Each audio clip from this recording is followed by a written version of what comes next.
Be ready. 15 seconds.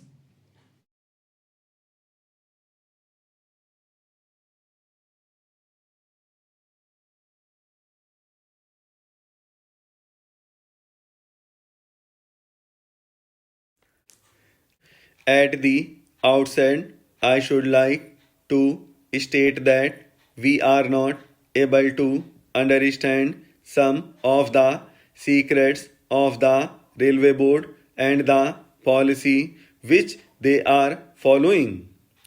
When I say secret, I mean that they have got certain policies and methods which are not easily understandable by people like us.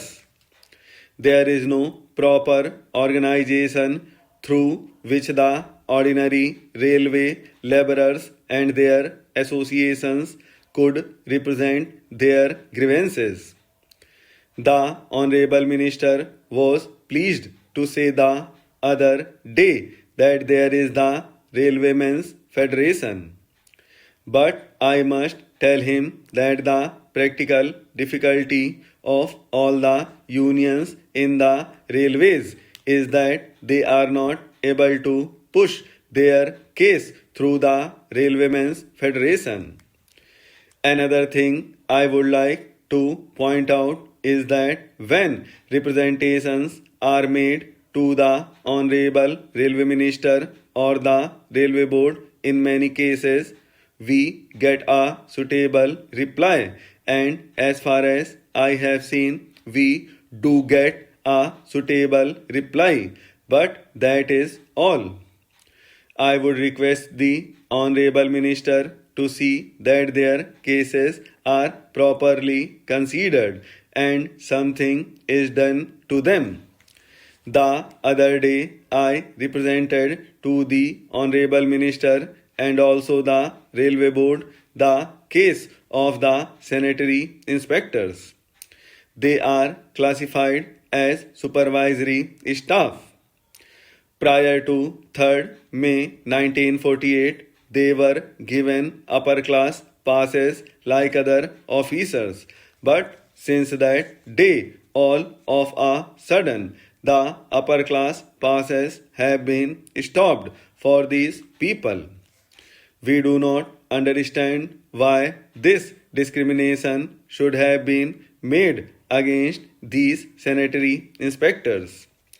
I would request the Honorable Minister to see that proper consideration is shown to them and to remove inconsistencies in this regard. Even though repeated representations have been made to the Railway Board and the Honorable Minister, the case of the running staff has never been properly considered at all. In the case of B grade firemen, all of a sudden the literacy qualification was introduced and people who have passed the SSLC examination have been taken directly as firemen. But what about the case of those who entered service before this literacy question was introduced? Some of them have put in more than 10 years of service. They were recruited by a staff selection board after proper examination. They were never required to pass the SSLC examination when they entered service. But suddenly, this literacy qualification has been introduced and their chances of promotion have been reduced. The number of persons affected is very small, and I would therefore request the Honorable Minister to look into their case favorably. Another point is about telegraph inspectors. They are the people who look after the maintenance of telegraph lines. They have been recruited in the normal manner and they are the people who have put in service of more than 10 or 15 years. The question of wireless inspectors came in at the time of war. They are now classified along with telegraph inspectors. Whenever certain appointments or grades are introduced, the case of the telegraph inspectors is overlooked.